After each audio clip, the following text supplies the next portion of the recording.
जहां तन में, मन में, कण में, रोम रोम में राम हो, वहां राम का अपमान आखिर कब तक होता रहेगा। आज एक बार फिर से हुआ है राम का अपमान और इसीलिए हम आज लेकर फिर आए हैं रामद्रोही। ये चेहरा आप पहचानते ही होंगे। नमस्कार, आपके साथ मैं हूं लावनी विनीत। बहुत खास पेशकश के साथ आपके बीच आज हम हाजिर हुए हैं।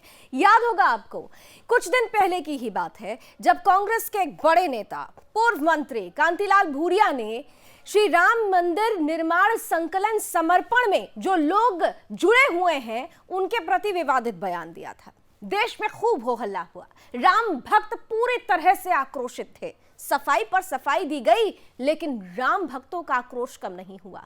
मामला थोड़ा दबाई था कि देखिए एक और महाशय सामने आ गए हैं। राम भक्तों की आस्था को किस तरह से चोट पहुंचाया है इन्होंने। दरअसल मोदी विरोध कर रहे थे। प्रधानमंत्री नरेंद्र मोदी ने, जो किसान आंदोलन के नाम पर आंदोलन जीवी पैदा हुए हैं, जब आंदोलन जीवी कह दिया गया तो ये बात समाजवादी पार्टी के बड़े नेता, बड़े चेहरे और उत्तर प्रदेश के पूर्व मुख्यमंत्री अखिलेश यादव को हजम नहीं हुई और उन्होंने सीधे सीधे मोदी विरोध में इस देश की आस्था के प्रतीक प्रभु श्री राम के भक्तों का विरोध कर दिया और राम भक्तों को चंदाजीवी कह दिया। सवाल यह है कि आखिर रामद्रोह कब तक चलता रहेगा और इस रामद्रोह पर जब पूरा संत समाज और पूरा देश आक्रोशित है तो वक्त क्या नहीं है कि ऐसे रामद्रोहियों को देश से माफी मांगनी चाहिए। आज इसी पर हम बड़ी चर्चा करेंगे, लेकिन सबसे पहले वो बयान तो सुन लीजिए जिससे देश आहत हुआ है और संत समाज बहुत ज्यादा आक्रोशित है। मैं उनको क्या कहूं, मैं उन लोगों को क्या कहूं जो लगातार चंदा लेने निकल जाते हैं। क्या वो चंदा जीवी संगठन के लोग नहीं हैं? अगर वो हो सकते हैं जिनको आप आंदोलन जीवी बोल रहे हैं, तो आप भी तो चंदा लेने के लिए निकल पड़ते हैं। जब कहीं तब निकल जाते हैं आप। क्या आप चंदा जीवी नहीं है? चंदा की बात की है, मैं उस पर विरोध करती हूँ। चंदा किसी से जबरदस्ती नहीं लिया जा रहा। चंदा लोग आस्था से दे रहे हैं, चंदा दे रहे हैं, हमने भी दिया है। माननीय अध्यक्ष महोदय, सभापति महोदय, एक मिनट। अरे बैठिए, एक मिनट, बैठिए। सभापति महोदय, माननीय सदस्य ने मंडियों की बात कह दी, प्लीज। माननीय सभापति महोदय, मैं बुंदेलखंड से आती हूँ। इनके कार्यकाल में मंडियां बनी तो जंगलों में बनी, गुंडों के अड्डे बने। आपने एक पॉइंट रख दिया, हो गई बात। प्लीज सैकिया जी। अध्यक्ष महोदय, हम लोग कुछ शब्दों से बड़े परिचित हैं। श्रमजीवी, बुद्धिजीवी, ये सारे शब्दों से परिचित हैं। लेकिन मैं देख रहा हूं कि पिछले कुछ समय से इस देश में एक नई जमात पैदा हुई है, एक नई बिरादरी सामने आई है और वो है आंदोलन जीवी। आंदोलन जीवी है, वो आंदोलन के बिना जी नहीं सकते हैं और आंदोलन से जीने के लिए रास्ते खोजते रहते हैं।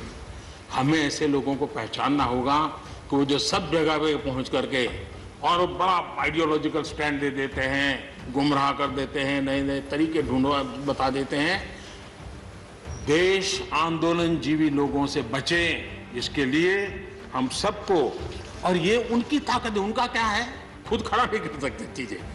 किसी की चल रही तो जाके बैठ जाते हैं, वो अपना जो जितने दिन चले चल जाता है उनका। ऐसे लोगों को पहचानने की बहुत आवश्यकता है। ये सारे आंदोलन जीवी परजीवी होते हैं।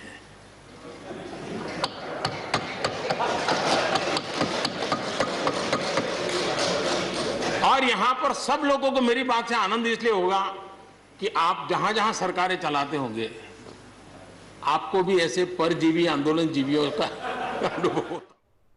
तो मोदी विरोध में पहले देश विरोध और अब देश की आस्था के प्रतीक प्रभु श्री राम का विरोध। आखिर देश इसे कब तक हजम करता रहेगा, कब तक इसके खिलाफ बड़ा आंदोलन नहीं छिड़ेगा। ऐसे लोगों को क्या देश से माफी नहीं मांगनी चाहिए। दो खास मेहमान इस वक्त मेरे साथ जुड़ चुके हैं। स्वागत करती हूं विश्व हिंदू परिषद के राष्ट्रीय प्रवक्ता विनोद बंसल जी, बहुत बहुत स्वागत। और साथ ही साथ हमारे साथ हिंदू धर्मगुरु एच.एस. रावत साहब भी जुड़ चुके हैं। रावत साहब, आपका भी बहुत स्वागत। कुछ ही क्षण में हमारे साथ समाजवादी पार्टी का भी पक्ष रखने के लिए खास मेहमान जुड़ेंगे, लेकिन शुरुआत में विनोद बंसल साहब आपके साथ करना चाहती हूं। मुझे लगता है कि आपको याद होगा, आपके साथ ही बात हो रही थी पहले कांग्रेस के बड़े नेता कांतिलाल भूरिया, अब वो जब पीछे हटे तो आगे मोर्चा संभाल लिया अखिलेश यादव ने।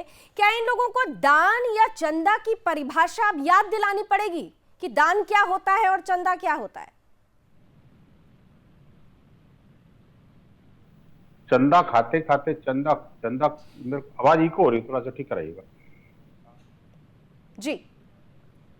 अब जो है ऐसा लगने लगा है कि इनको तिरंगे में भी चांद सितारा भी जड़ देंगे हम लोग।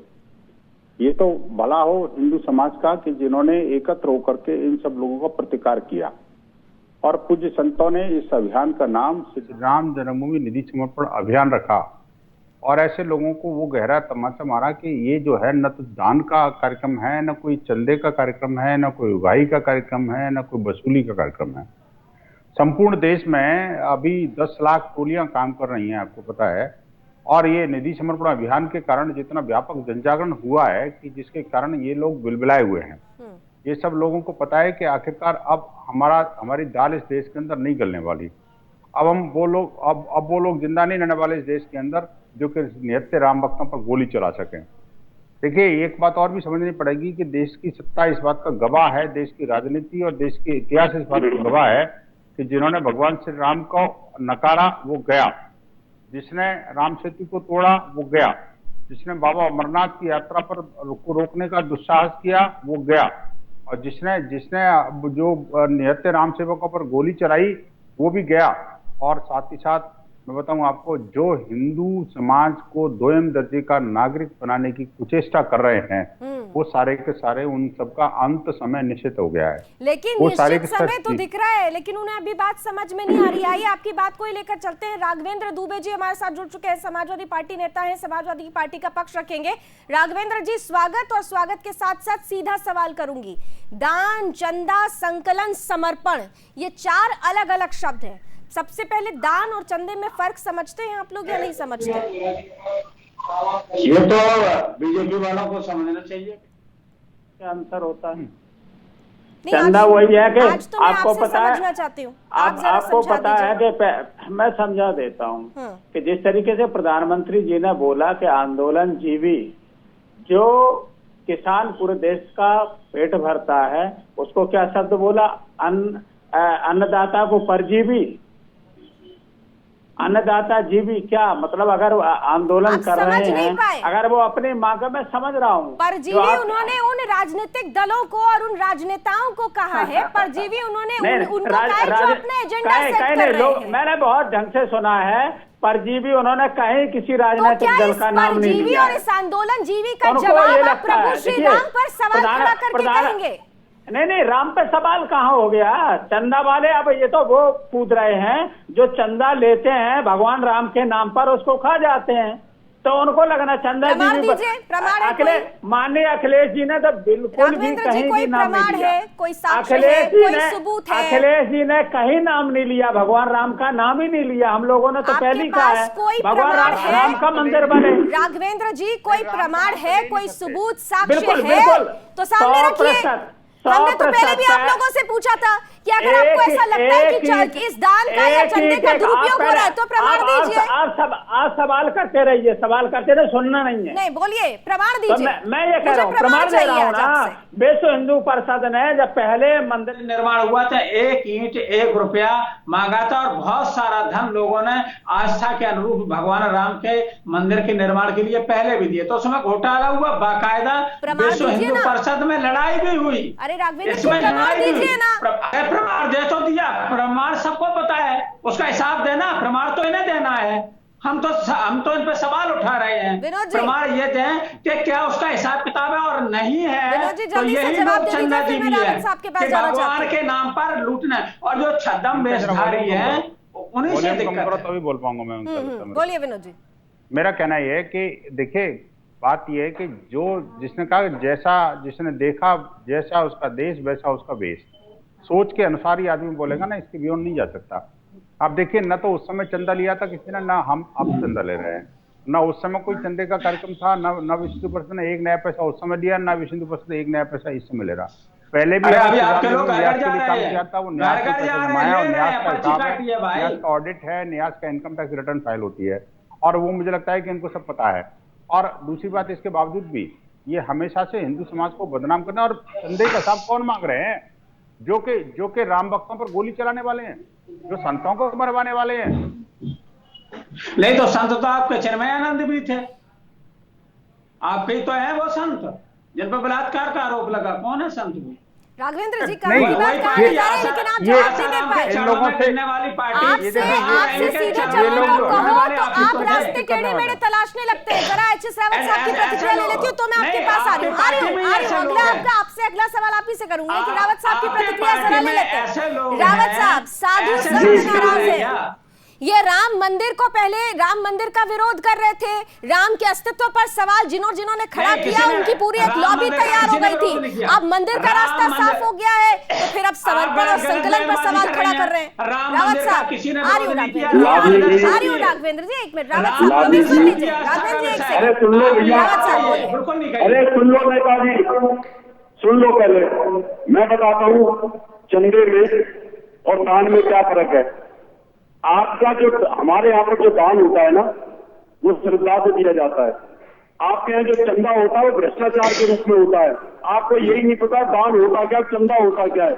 आपके यहाँ से नेताजी के यहाँ से सीधे, आपके यहाँ से सीधा ऑर्डर होता है कि भाई चंदा के नाम पर अफसरों से ढूंढ लो, एमएलए से ढूंढ लो। आप लोगों का ध्यान तो करप्शन का है। आप लोग साइकिल से लेकर के आज प्राइवेट जेट में चलते हो। कहां से एक साइकिल से चलने वाले व्यक्ति प्राइवेट जेट में कैसे आ गए? आपको तो पता ही नहीं। आपके यहाँ पर चंदा करप्शन का नाम होता है, आप क्या जाने। और सबसे बड़ी बात है लाभनी जी,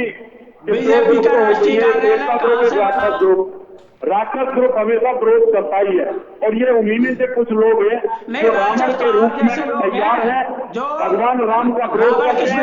इनको शर्म आनी चाहिए। इन्होंने भगवान राम के भक्तों पर गोली चलवाई थी। अरे राघवेंद्र जी रावण के वंशज हो, आप रावण के वंशज हो। एक सेकेंड रावत साहब, एक सेकेंड। राघवेंद्र दुबे जी जरा मुझे एक चीज बता दीजिए। राघवेंद्र दुबे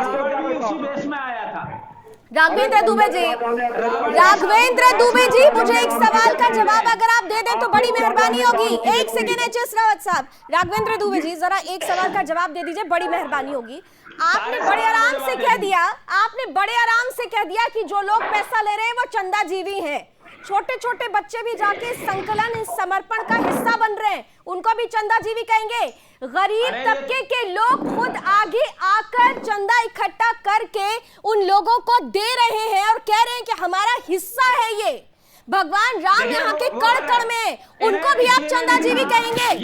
एक बुजुर्ग महिला जिन्होंने अपने पास थोड़े थोड़े पैसे इकट्ठा करके रखे हुए थे कि कब लोग लेने के लिए आए और मैं प्रभु श्री राम के चरणों में उसे समर्पित करूं, उन्हें भी चंदा जीवी कहेंगे आप। नाम पे किसे लूटोगे? राम के नाम पे किसे लूटोगे? किसको लूटा क्या? आपको पता है कि बीजेपी के खाते में कितना पैसा पहुंच गया है? कहां से चंदा आया ये? इतनी लंबा हिसाब किताब लेकर फिर आइए ना, फिर जुबानों की बात फिर क्यों होती है? हिसाब किताब सामने रखिए। आप खाली जुबान पर मत रहिए, शब्दों पर मत जाइए, आप पूरा हिसाब किताब रखिए। गला मत फाड़िए आपको, क्योंकि ऐसा है ना कि विनोद बंसल जी आगे काम लेना है। बंसल साहब वकील बनी हुई हैं जो भ्रष्टाचार। मैं वकील तो बनी जाऊंगी क्योंकि सवाल चुकते हैं आपको, इसीलिए आप मुझे वकील बना देंगे। विनोद बंसल साहब नहीं मिल रहा है। विनोद बंसल जी, या तो वॉल्यूम कम करना पड़ेगा, नहीं तो मुझे ऐसे चिक करने में कोई विश्वास नहीं है बेसिकली ऐसी डिबेट में पार्टिसिपेट करने का। देखिए जिस तरह से संसद में ये बोल रहे थे इनके नेताजी, जिस तरह से उनकी मानसिकता स्पष्ट हो रही थी, वही मानसिकता इनकी अभी डिबेट में स्पष्ट हो रही है। क्योंकि इनके पास लॉजिक नहीं है, कुछ बोलने के लिए कोई तथ्य नहीं है और कुछ कहने के लिए कुछ बचा। पार्टी में सबसे ज्यादा चंदा इकट्ठा, हजारों करोड़ इकट्ठा रुपया जो कर लिया है वो कहां से? धन्ना सेठों से पैसे चंदा लेकर के किया। चंदा जी भी पार्टी है, बिल्कुल 100% है। तुम्हें क्यों दर्द हो रहा है?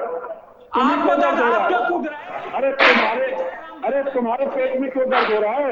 पब्लिक ने दिया, पब्लिक का पैसा पब्लिक के पास है, अकाउंट में है। तुम्हें क्यों चाहिए? तुम्हारे पेट में क्यों दर्द हो रहा है? ठीक है राघवेंद्र जी, अगर आप सवाल पूछ रहे हैं तो जवाब लीजिए ना। आपको हिसाब किताब चाहिए, विनोद बंसल जी हिसाब किताब दे रहे हैं। विनोद विनोद जी जवाब दीजिए। अडानी अंबानी से देखिए इनका इनका सवाल हो गया आपका। वाली बीजेपी डिबेट की मर्यादा को समझिए थोड़ा, आपने सवाल कर लिया, जवाब भी सुनिए, हिसाब किताब दे रहे हैं वो आपको। विनोद जी कंटिन्यू करें प्लीज। देखिए ये जो है ये जिहादी जी भी हैं वास्तव में, ये जिहादी जी भी है, जिहादियों के लिए जीते हैं, जिहादियों के लिए मरते हैं, और जिहादी जो भी काम करते हैं जिहादियों के लिए करते हैं ये। और ये जो है ना, इनका नाम तो राघवेंद्र है, मुझे बड़ा ताज्जुब हो रहा है, नाम इनका राघवेंद्र है, भगवान राम से संबंधित है, और विरोध राम का करते हैं, राम भक्तों का करते हैं, राम भक्तों को मरवाते हैं। आप देखिए कि अखिलेश किसका नाम है? भगवान का नाम है, और ये अपने आप को कहते हैं हम यदुवंशी हैं। बड़ा ताज्जुब होता है, जनता इस बात को बड़े प्रश्न चिन्ह लगा के देखती है, आखिरकार ये यदुवंशी हो सकते हैं क्या?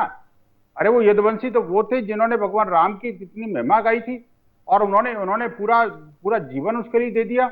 और ये जो है वो एक राम भक्त जो है निस्वार्थ भाव से पूरे देश भर में लगे हुए हैं। और विनोद साहब से बार बार संपर्क हमारा टूट रहा है, जरा एच एस रावत साहब के पास जाना चाहूंगी। रावत साहब, एक बात तो तय हो गई है, डर सताने लगा है कि एक खास वोट बैंक कहीं खिसक नहीं जाए, लेकिन उन्हें खुश करने की कोशिश भी करेंगे। तो कहते हैं ना कि चूल्हे हिल गई हैं, पहले भी किस तरह से मुंह की खानी पड़ी राम का विरोध करने पर, एक बार फिर से क्या वही परिस्थिति आ जाएगी? रावत साहब जी, आपके 3 साल हो चुके हैं इन पर राजनीति करने का मुद्दा नहीं, ये पब्लिक में जाने का मुद्दा नहीं, इन पर किसी प्रकार का कोई मुद्दा ही नहीं है। इसलिए ये छोटी छोटी बातों को लेके बैठ जाते हैं कि जी चंदा, अरे दान पब्लिक दे रही है, भगवान राम के प्रति दे रही है, आप लोग भी तो, तुम्हारे पाप धुल जाएंगे, दे दो चंदा, तुम लोग भी दान दे दो भगवान के मंदिर में। जो तुमने हत्याएं की थी गौ भक्तों की, राम भक्तों की, वो सब पाप धुल जाएंगे तुम्हारे। अरे सुबह भैया, पाप को धो दो, अभी भी वक्त है, बच जाओगे तुम लोग, नहीं तो तुम्हारे पास नर्क भी तुम्हें लेगा नहीं। भगवान बोलेंगे कि इनको नर्क भी जगह नसीब नहीं होगी आप लोगों को। आप लोगों ने क्या किया? चंदा के अलावा कुछ किया? गीता भी हमारे मेट्रो लाने वाले उत्तर प्रदेश में, हम उत्तर प्रदेश में मेट्रो हम लाए, आप तो केवल गीता काटने में है। आपके पास डूबने के लिए चुल्लू और पानी भी नहीं है। आप बताइए, आप लोगों को तो बिल्कुल दफन होना पड़ेगा ऐसी रेत में ही, पानी की भी जरूरत नहीं पड़ेगी, और जनता आपको दफन कर देगी रेत में। वैसे आपको बता दें कि वो बीजेपी के कोई प्रवक्ता नहीं है, वो हिंदू धर्म गुरु हैं, संत समाज को रिप्रेजेंट कर रहे हैं। पहले तो आप जरा गलतफहमी दूर कर लें। अरे संत समाज आहत है, यानी अब आप संतों का भी विरोध करेंगे, वैसे भी पहले कर ही चुके हैं, आपके जमाने में तो संतों पर लाठियां भी चल चुकी है, याद दिलाने की जरूरत नहीं। आपने सोच लिया है कि राम का विरोध करेंगे, संत का विरोध करेंगे, धर्म का, आस्था का, सबका विरोध करेंगे, ऐसे करके वोट बैंक हासिल कर लेंगे। अयोध्या की परिक्रमा, राम चबूतरा बनाने वाले हम लोग हैं, वहाँ का विकास किया जाता है। लोगों ने क्या किया? राम के नाम पर केवल सत्ता के अलावा कुछ नहीं। अरे पापियों, खून की, अरे मैं वहाँ पर मौजूद था जब गोलियों के ऑर्डर हुए थे, मैं मौजूद था वहाँ पर। आप आगे क्यों नहीं गए? अभी भी आप नेता है ना। भगवान राम के चरणों में आ जाओ, भगवान राम की शरण में आ जाओ, वहाँ भी चंदा दे दो, वहाँ भी भगवान तुम्हारे को भी माफ कर देंगे, नहीं तो तुम्हारी पार्टी तो खत्म हो चुकी है, तुम लोग खत्म हो जाओगे। चंदा का भगवान राम का कब तक विरोध करोगे आप लोग? राम के नाम पर चंदा खाना बंद करो, और भगवान राम को सब पैसे दे रहे, सब मंदिर बनवा रहे, सारे मंदिर। आप कोई ठेकेदार नहीं है, आप कोई ठेकेदार नहीं है, आप हिंदू धर्म के ठेकेदार नहीं है, सब चंदा दे रहे हैं, सब भगवान राम का मंदिर बनवा रहे हैं।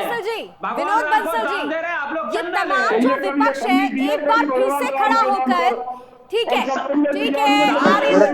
साहब एक सेकंड, राघवेंद्र जी एक सेकंड, विनोद बंसल साहब के पास जा रही है। विनोद जी आवाज आ रही है आपको मेरी? जी आ रही है, आवाज आ रही है जी। विनोद जी, कांतिलाल भूरिया ये कहते हैं कि चंदा इकट्ठा होता है, शाम को शराब पी ली जाती है। समाजवादी पार्टी नेता अखिलेश यादव ये कहते हैं कि चंदा जीवी हो गए हैं।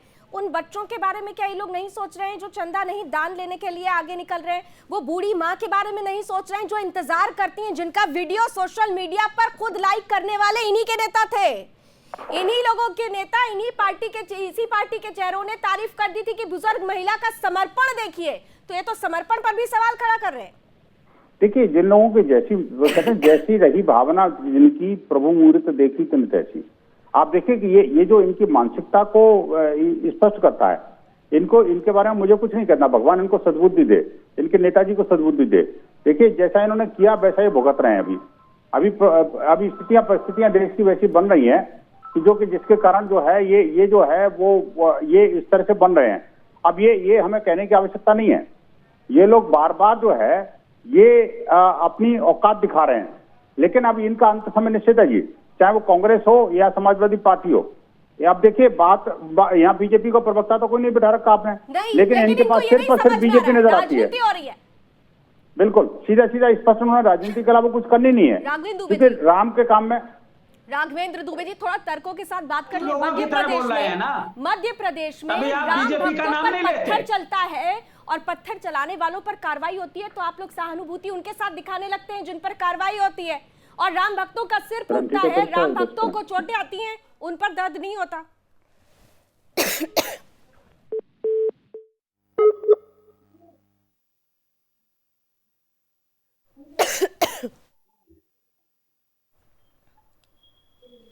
हेलो,